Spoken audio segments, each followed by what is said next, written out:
On the 18th, I woke up and got a final little surf in. I headed to the airport and flew from Lisbon to Geneva, Switzerland, where I spent the night in a hostel. The next morning, I took a 1.5-hour bus to Chamonix, France, in the French Alps. It was cool going from sunny beaches to a beautiful, snowy environment. I arrived and met up with my university friends Connie, Dan, and Taryn. Connie is from here, and we all stayed at our place right in town. This is the balcony view.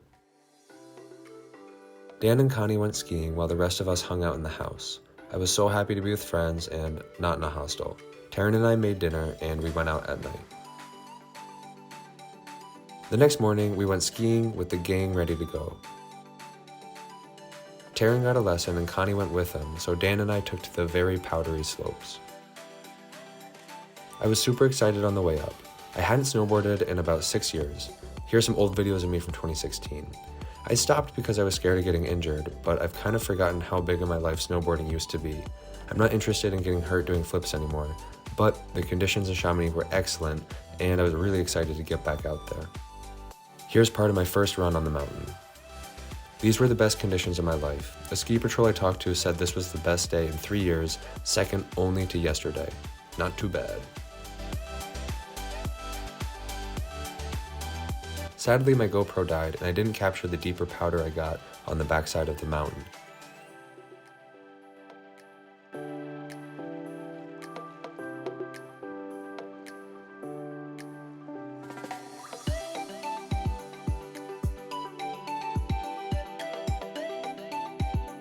I caught up with Connie and Dan for lunch. Probably the best day I'll ever snowboard in my life, and I knew it. You can't tell from this photo, but I just lost my phone snowboarding some deep powder. I figured some Yeti could make good use of it. Too bad, but I really couldn't be mad with snow that good.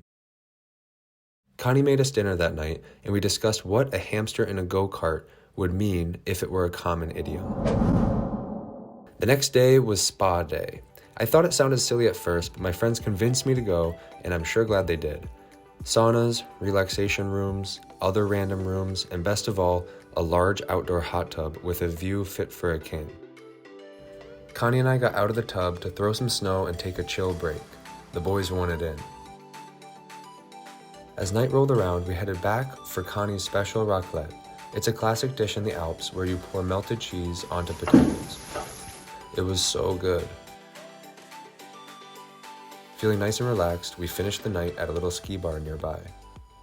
The next morning, I hit a solo snowboard session. The powder wasn't quite as good as before, but it was still a lot of fun. Here are some shots.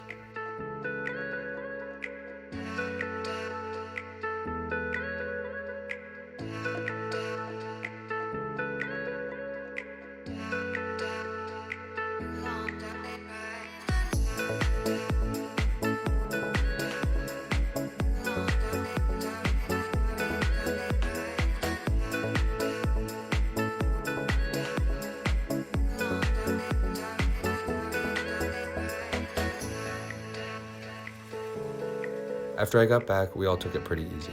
The next day, we chilled and packed up. I took some photos around town. Chamonix is really such a cute spot.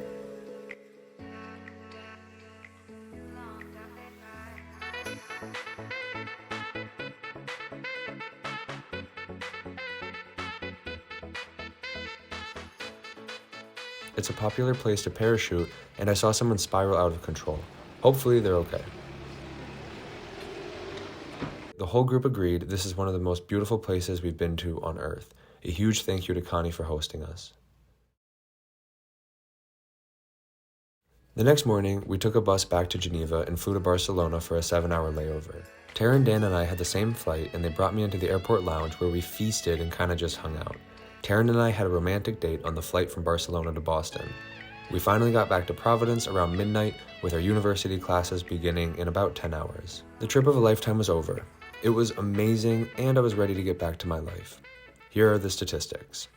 The trip lasted 42 days, and I went to 4 countries with a quick dip in England and Switzerland. I explored 11 cities and towns, and there was a temperature range from 20 degrees to 72 degrees Fahrenheit. I took 9 different planes, about 15 buses, and about 35 trains. I stayed in 6 hostels, 1 Airbnb, and 4 apartments. I made about 20 new friends on the trip, 6 of whom I would consider closer connections and I'm still in contact with. 15 or so strangers helped me in different capacities, like giving a ride or giving me a pass to the train when I forgot mine, or helping me with directions, things like that. I had about 25 surf sessions across 3 countries and 2 continents, and 2 snowboard sessions. In the end, I spent about $4,800 on the trip, which was definitely a little more than I was hoping to spend. The Euro-USD exchange rate was not in my favor, and that alone cost me about $800. But it was okay. As a full-time grad student, I've worked as a substitute teacher the past couple semesters and saved up enough for the trip. For how many moving parts and how dynamic a trip like this is, I'm so happy really only 2 negative things happened. 1, I got sick for a chunk of days in Morocco, and 2, I lost my phone. Thinking of all the things that could have gone wrong, especially bodily injury, this really doesn't seem too bad. I loved being in each country for different reasons, and I feel so happy to have explored new places. My 3 favorite parts were making connections with all kinds of different people, seeing different cultural behaviors across countries, and of course, surfing. Traveling solo most of the time left me reflecting and thinking about my own life.